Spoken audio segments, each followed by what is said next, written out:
to We Watch Movies. I'm Ava. And I'm Jenna. And we watch movies. So this week we watched Blue Miracle, and that came out on Netflix on May 27th of this 2021. I don't know why I keep saying 2021 weirdly and every time that we do a podcast episode. But you know what? I think it's fine. It's great. We're living for it. Anyways, Blue Miracle is about people. Were they in Mexico or New Mexico? Well, I don't think there's water in New Mexico. Wait, they were in Cabo. Yeah. They were in Cabo. Okay, that just makes more sense. So, they were in Cabo, and there was a fishing tournament. And these people wanted to be in it because you get a lot of money, and they needed money to save their orphanage, which was Casa Hogar. I can't pronounce Spanish words, just letting you know. So this is going to be a fun time if I ever have to pronounce more of the Spanish words during this episode. But yeah, so you got your nice Papa Omar guy who's like, "Oh my gosh, I want to save the all of the wayward sons."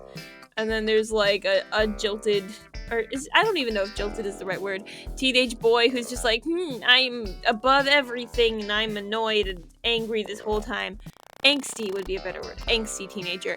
And then there is a peeved old sea captain who's like, I don't like kids. But then he ends up liking kids at the end. So it all works out. Anyways, Jenna, what were your initial reactions? Fish. There was not enough fish in this movie. I mean, no. Okay, jokes aside, this movie was fine. I enjoyed it. I guess I didn't think it was anything special, but it also wasn't bad. It was just a functioning movie. Well, on the topic of fish, I find it very difficult to believe that the only fish they caught off of that big line was a marlin, but I could be wrong, because I don't know anything about fishing, so maybe they had, like, a specific thing to catch marlins. But anyways, Jenna, do you know the Rotten Tomatoes score of this? I don't remember. Would you like to guess? My brain is saying 59, but I think it's somewhere in the 60s. It's a 65. Okay. I was What close. would you have given it? I think a 65 is good. Maybe, like, I wouldn't go higher than 72. I feel like 72 would be a solid score, I think. Because it didn't really give me... I don't have many complaints, except for, like, some things were a little straightforward. You know? But I mean, not everything needs to have, like, a ton of meaning. But you know what I did think had a ton of meaning in this movie? The color palette. Now, I was texting you about this because I thought it was, like, crazy. It was like, they were like F. Scott Fitzgerald in this movie, unless they just did it accidentally. Because, I mean, the blues were kind of obvious. It's like, oh, Blue Miracle, everything's blue. But there was also, like, this distinct purple color and this distinct red color that would come up. Like, the purple, like they would show us this very clearly blue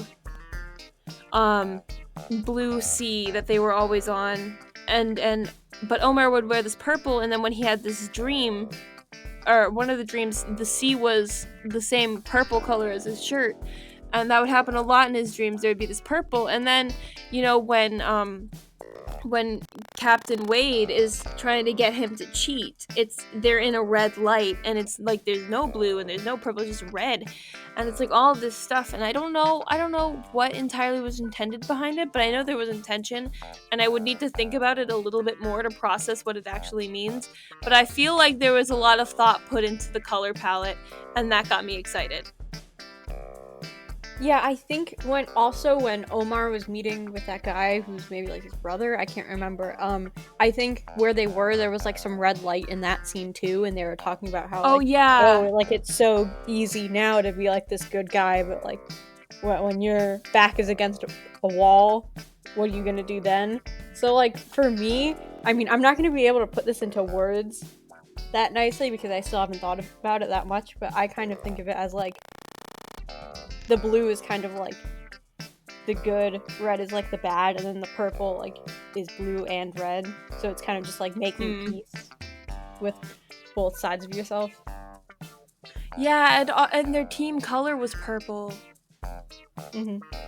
Wow. There was also white. If you noticed, all of the boats were white except for... Well, I mean, there were a couple that weren't quite white, but, like, they all had, like, sub-white at least. But then they were all pretty much bright white, and then Captain Wade's boat wasn't.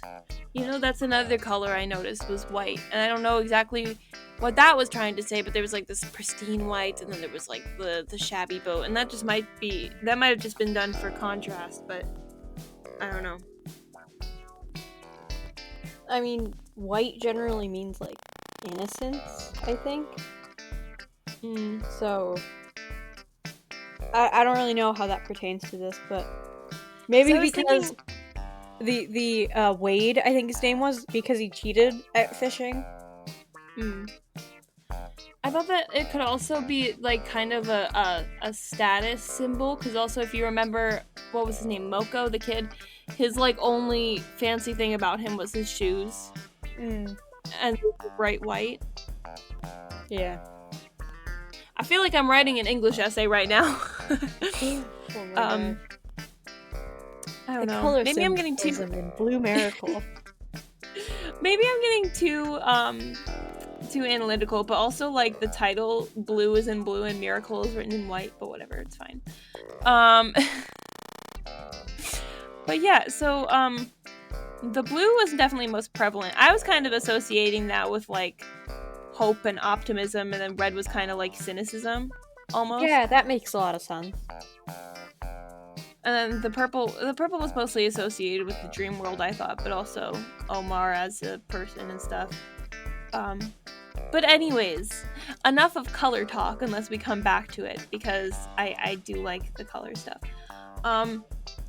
I mentioned earlier that I thought that some of the parts were a little bit straightforward in terms of dialogue, particularly with things that the kids would say. But I think I'm going to give that bit a free pass just because it was kids saying them. And, like, I don't know, it's kind of weird when kids say profound things, which is why I really got annoyed at Wiki all the time, because he just knew everything. Which, I mean, you could be a smart kid, but you don't know everything. It's weird. I feel like there's always that one kid, if you have a group of kids, who just knows everything, though. Well, but there's always like one kid who knows a lot about something. But he had, like, knowledge of types of boats, and then, like, types of knots, and then, like, well, what was the other thing that he knew about? Because boats and knots kind of go together. That's not proving my point. Did you know animals? Oh yeah, something like that. He just knows, like, these random topics, which, like, I would understand if he was really knowledgeable about boats. Like, he would be interested in boats. That's his character trait. He has a deep interest and respect for boats, and he loves them. Blah blah blah. But he just like seems to his only addition to most of the conversations were like, oh, actually, according to. And it was like, you know that Vine? The Vine where he's like, actually, that is incorrect, because according to the encyclopedia... It sounds vaguely familiar. Yeah, well, that's what he reminded me of. But yeah, so... That was one little peeve I had with some of the dialogue. The other one was, like, Hollywood's purpose was just to be, like, comic relief. Because he was like, oh, is he messing with me? Wait, are you messing with me? He reminded me, in some ways, kind of like Junie Cortez from Spy Kids. Oh, that makes a lot of sense. And, like, I don't know if it was just his demeanor and character style or whatever, or there was something about just how he looked that kind of reminded me of him. But, like, I don't know, there's just stuff that he felt like felt like he was in the same vein as Junie Cortez, which Junie Cortez was always my least favorite character of Spy Kids. So, but I did like Hollywood a little bit more than, like, what was his other name? Or not his other name, the other kid. Gecko. He annoyed the crap out of me. I hated him. Him and Moko, I hated both of them. What I don't get is, you saying that made me think of this. So, it's reasonable that none of them know how to swim. But so why did they willingly get on a boat 3 days in a row, even though none of them know how to swim? Like, did you ever think that maybe it would be a good idea to maybe try and learn a little bit? Like, I'm aware that I am biased against this because I dislike boats. I have a healthy fear of the ocean, and I dislike boats. Don't like them. No thank you. So this is maybe some of my personal vendetta coming through here, but why do none of them know how to swim at all? Just, that bothered me. I know it's realistic, but just... I think they should have been wearing life jackets, for one. Secondly, I think that it's not their fault so much as it's Omar's fault for taking kids who can't swim on a boat. Like, he's supposed to be the trusted adult here, and he, like, just didn't. Yeah, I just don't understand. Like, could have been so easily avoided. Just give the children life jackets. Maybe you live in a coastal town. Maybe take all the kids to the beach one day, if there is a beach, and just one by one try to teach them a little bit how to swim. Like, you know, just a little bit. So if they ever find themselves in the ocean, they can at least tread water or something without drowning. Yeah, and wait, what's the only, like, big thing in the water a marlin? Like, aren't there other, like, dangerous things in those oceans? I don't know the native sea life or marine life to Cabo, but, like, there has to be other things swimming around in there. It's the ocean. It's like an alien planet out there. I was really, during his speech, I was waiting for either something to get caught on the line while he was talking and interrupt him, or that thing from Deep Blue Sea to happen, because I would have respected the heck out of this movie if they did that. What is the thing from Deep Blue Sea? Oh, okay. So it's like, it's this shark movie, and Samuel Jackson is in it, and he's trying to, like, rally his crew or whatever, and he gives them this, like, really heartfelt speech or whatever, and then this shark just yoinks him out of wherever he's standing off of the platform and just, like, snatches him. Yeah, and it's like, it's just so abrupt, and it's really funny. Or at least I find it funny. I haven't actually seen the whole movie. I've just mostly seen just that part.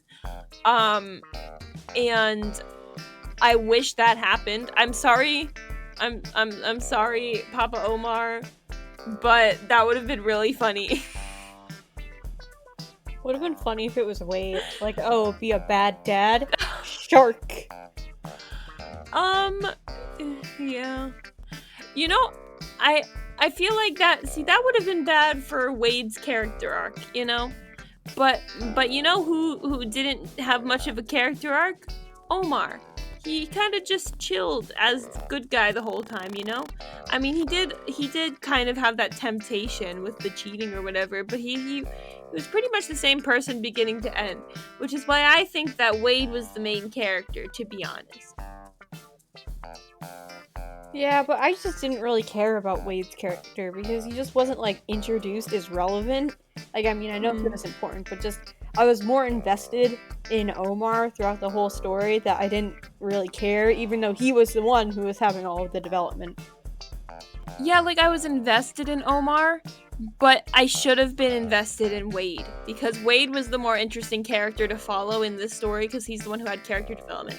Because I know it's a true story, but I feel like if you're adapting a true story into a movie, and I know that, like, the seemingly the main protagonist might be the person that you want to make your main protagonist, but I feel like it would be cooler to tell the story, like, from the point of view of the person who changes the most from it, you know?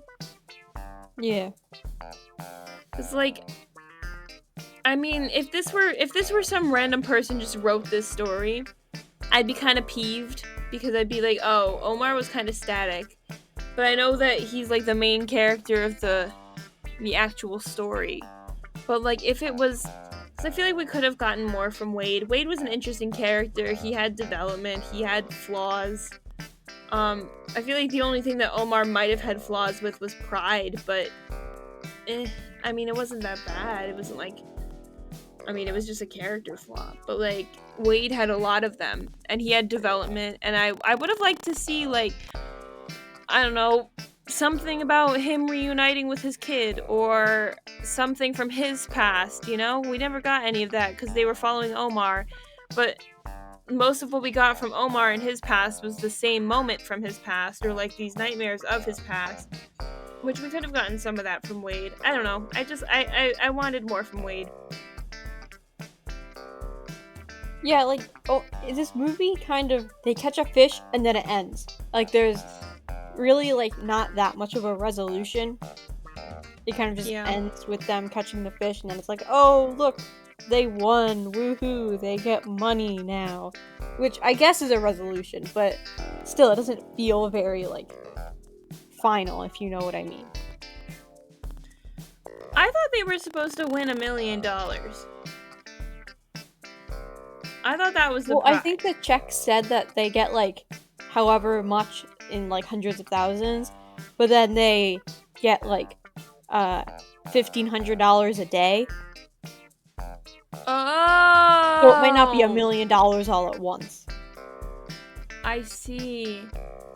I thought they were just getting $250,000, and I was like, that's not that much, because I thought that they were supposed to get enough to pay off the orphanage immediately, but they were supposed to only get 20% of $1 million at first, and I was like, or 20% of the earnings at first, which I'm pretty sure Wade ended up giving them all of it, but yeah, maybe he took like some, but definitely not 80%. Yeah, but like, in any case, I feel like Casa Hogar needed to have the 80% because there were more people. Yeah, like, if you just, like, if you look at it, I think 80% should probably go to the orphanage. Just, I don't know why I'm thinking that, but it seems about right. Maybe the orphans should get the monies. Yeah. Yeah, maybe. I wonder if like how they ended up splitting it. That would be interesting to find out. I don't know.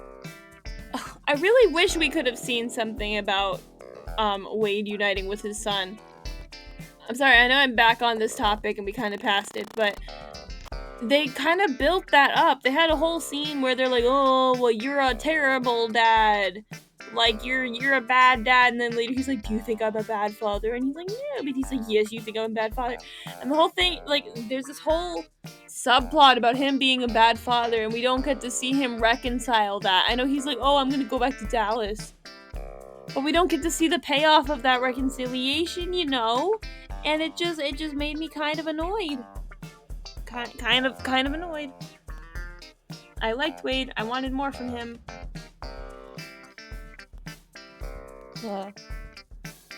And I mean, I don't know, like, I enjoyed this movie, but I didn't think it was anything special because, like, I liked seeing the story of, like, yay, like, the orphanage won and they got the money, but there's no reason for me to really, like, think about this movie beyond this podcast.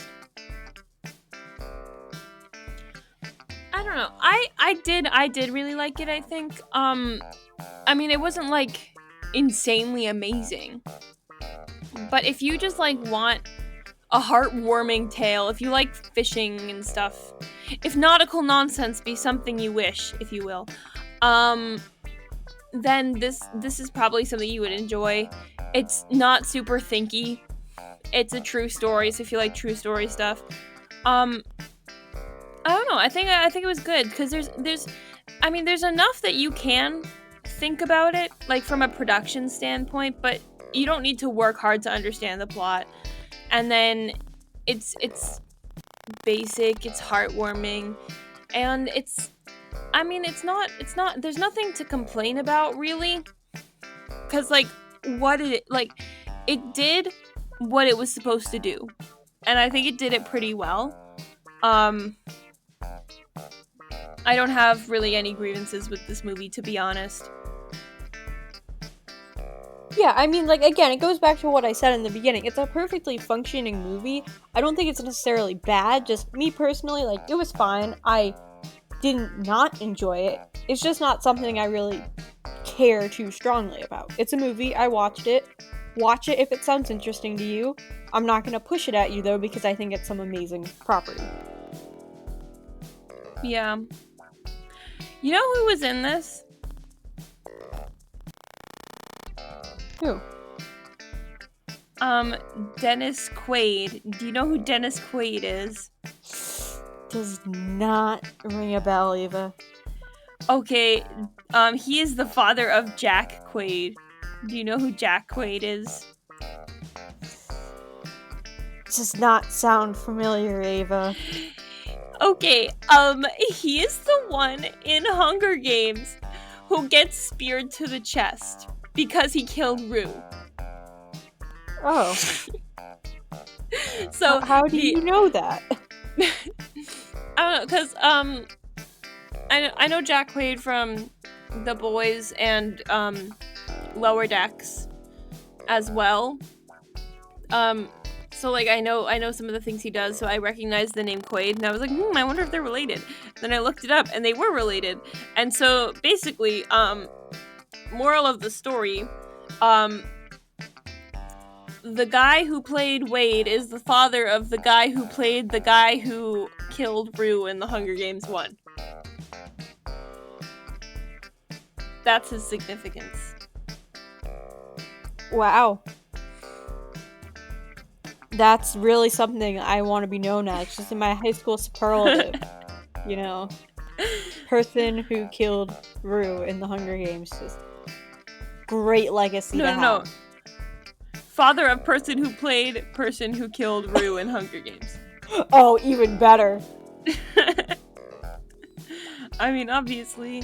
Okay, I really recognize this other guy, and I don't know what I recognize him from. And I looked at his things. I need to just cross-reference all of these people with Supernatural. That's what ends up happening with me all the time. When I recognize somebody but I don't know what from, I just kind of check to see if they were in Supernatural or not. Because a lot of times they actually are, and it's kind of crazy. Yeah, I can't relate at all. Oh. I see an actor and you look vaguely familiar, look them up, have never seen them before. Then I'll watch something, won't recognize the actor, and someone will be like, generally you in this case, will be like, oh, you don't know that person? They're from this. And I'm like, oh, good to know. Oh my god, after watching Supernatural, I have been cursed to recognize like 8 million different actors and 8 million different things. That and the MCU. Oh my god. It's like I know everybody. It's kind of crazy. But I don't know what Jimmy Gonzalez is from. And I recognize him from something. I don't know what he's from. So I looked at all the things he's from, and I haven't seen any of them. Papa Omar, what are you from?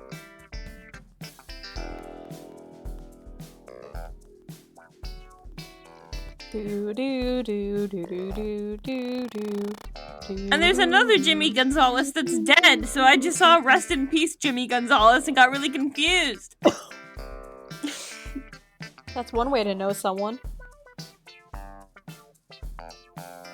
And then the kid who played Moko doesn't even have like an IMDb picture.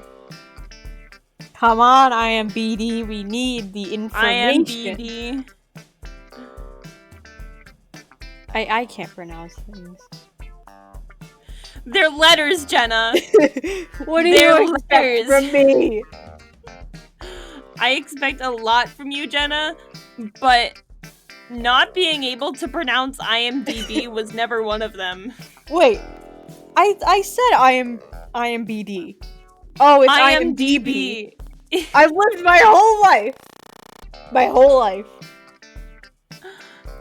not knowing that's what it actually really? is. Have you been saying IMBD your entire life? I mean, I don't know. Does anyone have evidence that I've been saying that? What does it stand for? Oh, look, people also ask. Full Internet Movie Database. Yes. Well, now I'm gonna remember it. So, what? You're gonna what? I'm gonna remember it now. Okay, yeah. If you don't remember it in the future, you best believe I am going to make fun of you for so long. You already did make fun of me, Ava. I'm gonna do it every time you mess up. Because that's what friends are for, Jenna. They are for a constant stream of ridicule and abuse. Oh, you're joy. welcome. Thank you, Ava. Healthy relationships. Oh my god, goals. I had to do online health class, and one of the questions, like, there was a whole unit about, like, healthy friendships, and there was a question where it was like, a healthy friendship does blank. A, supports and trusts each other. B, abuses each other. C, takes all of each other's time so they can't do the things they actually like. Or D, ignores each other. Which is the correct response? Choose it's like, carefully. I wonder. But, like, clearly ignore each other. Yeah, obviously. Don't talk. Clearly, that's why Jenna and I aren't best friends, because I annoy her all day. I wouldn't say all day. Okay, not all day, but every once in a while I just spam you and it's fine. No, actually, no, you ignore me when I spam you sometimes. I'm annoying you. But sometimes I spam you and you do ignore me. So maybe we are a healthy friendship. Okay, but most of the time it's because my phone is off, so I don't actually see your text. See, Jenna's not a screenager, okay? Yeah, I keep my phone off and away during the day, Ava. Your phone should be in a zippered compartment of your backpack that is zippered. Thank you very much. If you know, you know. Anyways, back to, like, the topic that we were supposed to be talking about. Segue into Jenna. What did you think of the soundtrack? I mean, it was fine. Again, it mostly just mirrors my thoughts of the rest of the movie. It was perfectly functional. It didn't really stand out to me. It used a lot of, like, different, like, if we're talking about, like, composed soundtrack, if you're talking about, like, songs that were in the movie, then I think it definitely helped, like, build, like, the atmosphere and setting of the movie. But again, like, I didn't, like, nothing stood out to me that I necessarily would rave about. I thought it was fine, but I think I had a physical aversion to the end credits song. I really hated the end credits song. I listened to it for like half a second and I was like, ew, and I stopped. I don't know why. I didn't have any reason to not like the end credits song. And you know what? The end credits song probably doesn't like me. But I just didn't like it, so I turned it off. I think that's a healthy friendship. Like, I don't know. I think that sometimes end credit songs can be slept on. Like, good end credit songs. Like, there are some great ones in Pixar movies. Like, for instance, one that I really like is the end credit song for Onward. It's Carried Me With You by Brandy something or other. Sorry, I can't remember her name. But I really like that song. And it's a cute song. And I like it. But, like, nobody knows that song because it's just in the end credits of just Onward, which Onward is a fantastic movie, by the way, in case you didn't know, because it got totally screwed over by the pandemic. It is a fantastic movie. Go watch it. And Soul stole all of its thunder, so... Is it by Brandi Carlile? Yes, it's by her. I like the song. It's definitely a Pixar song. Or it's definitely a Pixar movie song. So if you're not into that, you might not like it. But there's always some good end credit songs. I liked the one in Venom, too. There was an Eminem song. That song got stuck in my head during trig. Or maybe pre-calc. I don't know. We were remote for one day, and it was in math class, and they wrote like y denom over x denom for some reason, and I don't remember what we were doing, but I remember reading it and I thought it was Venom, and the rap song got stuck in my head for like the rest of the week. Nice. But then there are some that are like bad. Like I when we saw Spiral recently, which is like okay, it's an okay movie. If you like Saw, it's fine. It's just not quite as gory as most Saw movies are, I think. The plot is okay. The acting is kind of meh. Samuel L. Jackson's in it, and Samuel L. Jackson is a star, and I will protect him with my life. Have you seen his Instagram? It's the best thing on the face of the planet, and I love it. Anyways, off topic, but the end credit song was this rap song, and one of the lyrics was "took a number 2 with my rifle." And I don't know why they wanted to talk about pooping with their rifle, but they did, and it was funny. But it was a really bad rap song about spirals. What? It was like, I'm doing something like a spiral. I took a number 2 with my rifle.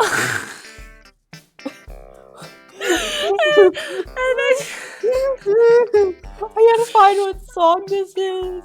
It's probably just called Spiral, but like, I just think about these movies where like they go to a rap artist, and they're like, okay, we need you to make a song that's kind of in this genre and you need to have this word as the title and in your chorus.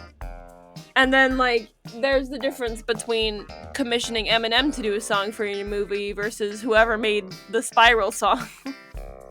Because, like, was it I took a number Savage? 2 with my racist. What? Was it 21 Savage? Probably. I'm gonna have to listen to that after. It's like it's a time.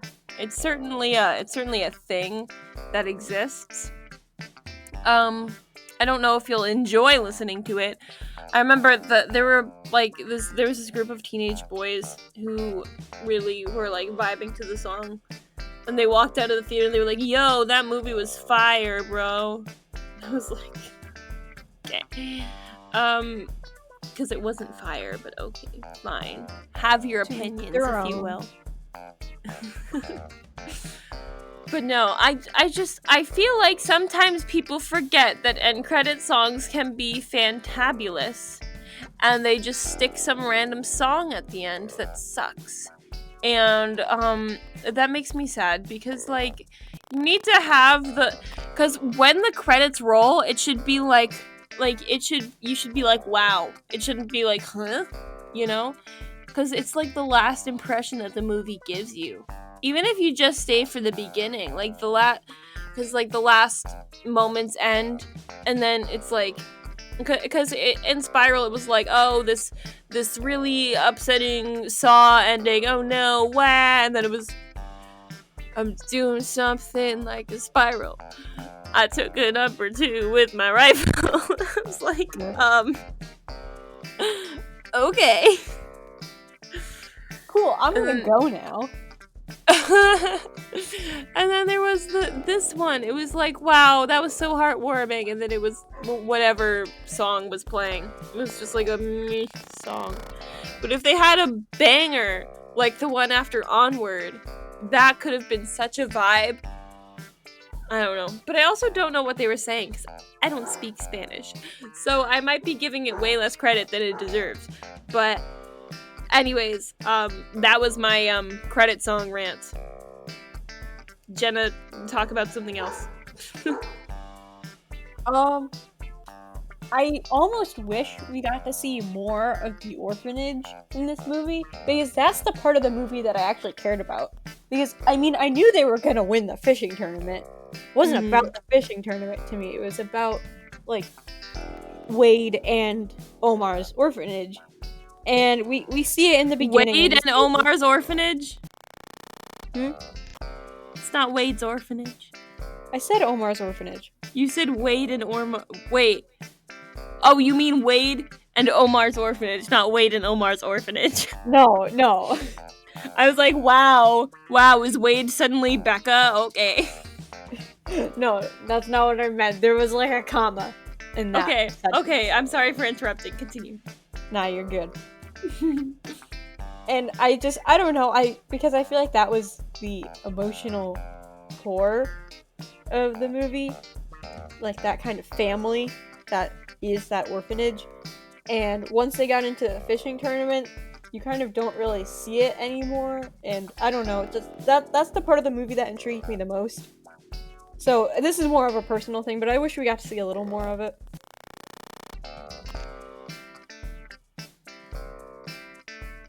Yeah. No, I agree. I think there could have been some more world building, I guess, outside of just the fishing tournament. Because, like, I mean, obviously there's a reason to care because, like, they're orphans, but, like, I wanted to care more. Because, like, I still was more interested in Wade the whole time. I wanted to know more about him. But, like, maybe if you developed these kids or something. And, I mean, there was this really good moment where they were, like, all showing each other their scars. And they were talking about, like, all the different ways they were abused. And that was, like, that could have been a really big moment. But it kind of wasn't. Like, I mean, it was, but it wasn't. You know, it was kind of weird. I don't know. Did you notice that? Yeah, there were a couple of things in this movie that kind of just graded the wrong way, and I don't completely understand why, or can't put my finger on it. Like, I mean, they definitely had that moment, but it was just like, and then they followed it up with Mako or whatever doing something weird. He was like, "Oh no, whatever," and then it was kind of over. And I mean, I know it was trying to build the sympathies of Wade, but I wanted Wade to build up my sympathies. You know? Because the sympathy train for Wade just didn't work for me. I ended, like, I understand his character better, and I don't, like, hate him, but I didn't care. Like, if he fell off the boat and there was tragedy and Wade didn't make it to the end of the movie, I wouldn't have been heartbroken. Jenna, Wade's a real person. Okay, I couldn't tell, but, like, I'm not talking about, like, the real Wade. I'm talking about the character. I don't want, like, a real person to die. Imagine, you're just, like, you were in a movie, or there was a movie that was kind of about part of your life. And, I don't even know how real he is, but if you're like, if you had somebody make a movie about a moment in your life, right? And then you see a podcast on it, and that's got like 2 views, and then you listen to it, and Jenna's just like, you know what, if this person just fell off the boat. Oh my gosh, I'm sorry. Well, no, I'm not saying that's like a fault of the real person. I'm saying that's the writing of the movie, not hammering in the point that, like, this is a real person that you should sympathize with and like. That's what I'm trying to say. I think, as far as this says, it seems that he might have been, heavily fictionalized. Okay, so I'm on historyversushollywood.com, and so it has the it has the original like person who was serving as Wade Malloy's character was named Ernie Cosio, who was born in Cabo San Lucas in Mexico. So it says he was renamed Wade Malloy in the movie and heavily fictionalized. Oh, so maybe that's why he couldn't have been the main character, because he was like basically all made up. Oh, okay. That's why he wasn't in the pictures at the end, because they made him up. Good to know. Oh, that's sad. Their most interesting character was fake in a movie about a true story. Well, I mean, I guess all true story movies have like dramatization, you know? That's fine. Well, I guess Omar I was don't be real. sad about saying if he didn't live in the movie, because you know, it's just a movie. Omar was real, Rebecca was real, Bisbees were real. Wow, Wayne Bisbee kind of looks like really similar to his actor, or at least they're in the same vein. They don't look super similar, but they do. Also, Becca was kind of similar, but they picked a weird picture of her actor. I'm gonna send you this link. Ooh, Omar is kind of similar too. This is cool. This is a cool website. I'll need to look at this later and see more like true story stuff. Historyversushollywood.com. Interesting. That's a weird ad. Okay. That was a fun little rabbit hole to figure out if this person's real. But like, it just kind of hold my breath and count to 10. Why do I always fall for fictional men? Oh my gosh, Ernie Casio's boat was much nicer than Wade's.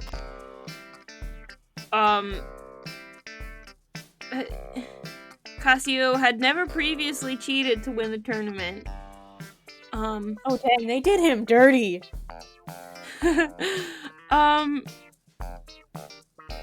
He's a native who runs the successful charter fishing business Ernie's Cabo Fishing out of Cabo San Lucas. Wow! Imagine somebody making a story about some random person that you like took on a boat once and helped them win a bunch of money, right? They're making that story and they completely rewrite you as a character, and they change you into a cheater who's like kind of abusive and like a mean guy. Well, I mean, he's not kind of abusive. He's not quite abusive, but like he's neglectful might be a better word. And they like make your boat all like shabby and stuff. And they make you white. Podcaster with 30 subscribers doesn't like your character. I mean, I like his character. I feel like it definitely would have been more boring if it was the regular guy. I'm sorry, dude. It would have been. I say that like he's listening. It just like, I don't know. I feel like for plot-wise, it was a good move to fictionalize him. I mean, it would be kind of annoying to be the real guy, but I don't know. There's only so much you can do with like a dramatization of a true story. Like when you're trying to make a true story movie, it's got to have some like fiction added in for people to actually be interested.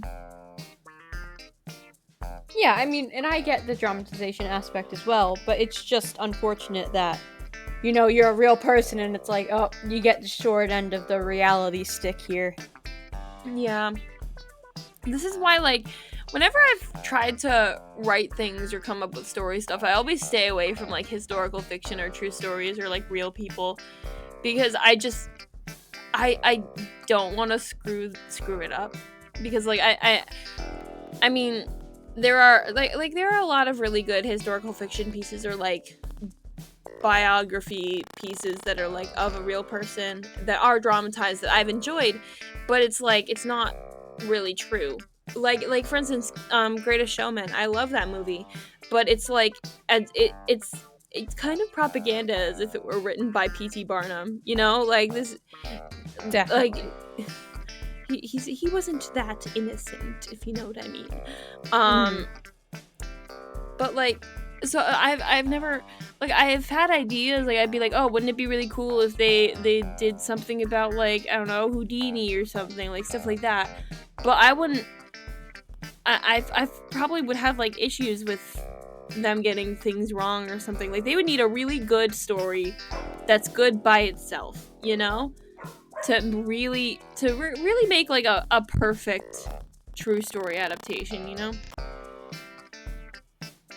Yeah, and I mean, you can sit around always like debating like the pros and cons of like, oh, well, they changed this, but oh, why did they keep that? But at the end of the day, like, yes, you're basing it off of a true story, but you saw that story, and if you wanted to keep everything the same, you would make it a documentary.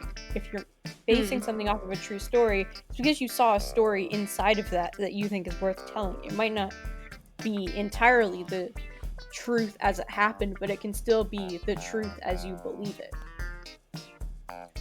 That's a really good way to put it, I think.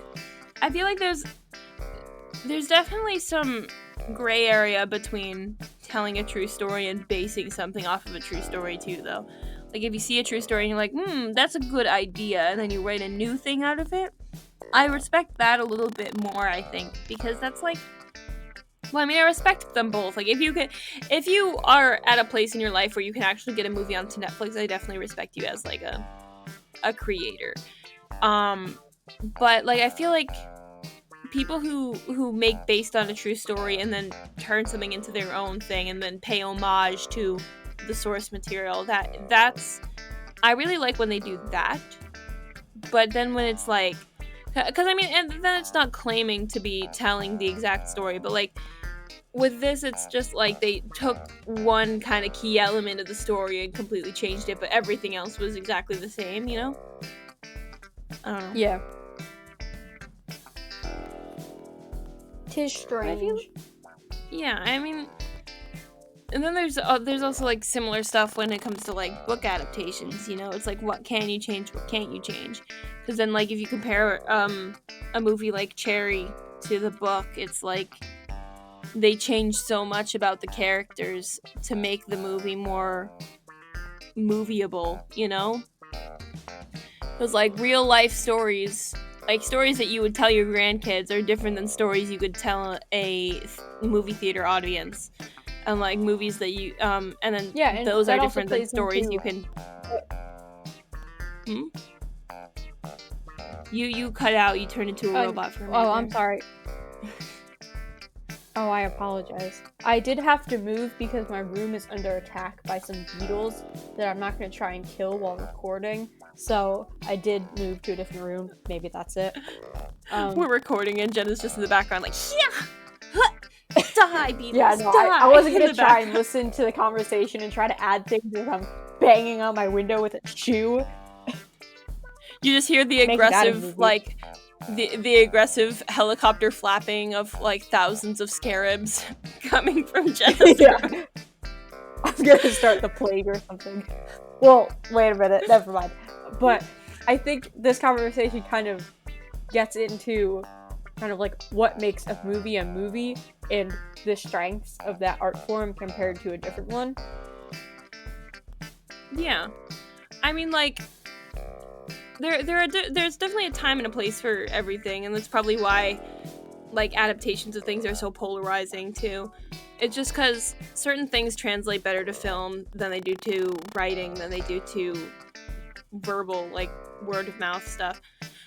And like, I mean, that's part of the reason why I like movies more than I like books or anything. It's just because it's the medium speaks to me more.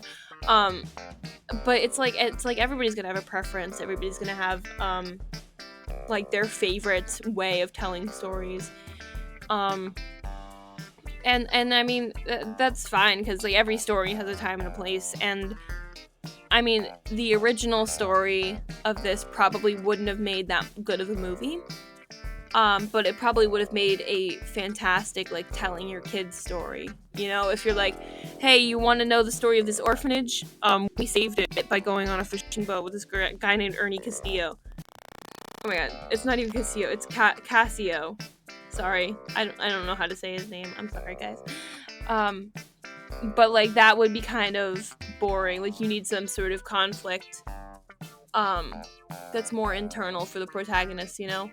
And so that makes sense. I mean, I'm not gonna crap on it too long because I think they did okay, but I feel like there could have been less fictionalization.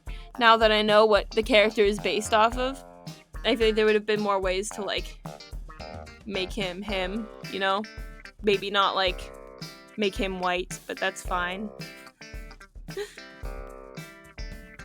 Yeah, I mean, you maybe could have put a little more effort into it. Yeah. You know, just a little. Just a little bit. Well, anyways, guys, this has been a long day, and I think this is a good way to end the episode. Let us know down in the comments, like, what is your favorite medium, I guess, and why? Yeah, you could just, like, tell us down below. That'd be cool. We like to talk to you guys. Leave a like, subscribe. If you're not listening on YouTube, you can't leave a comment or a like, but you can probably follow us on whatever you're on, like Spotify or whatever it is that you're listening on. And if you do use YouTube from time to time, come over, check our channel out. We post videos with our faces in them. So yeah, subscribe so you don't miss any of that. What?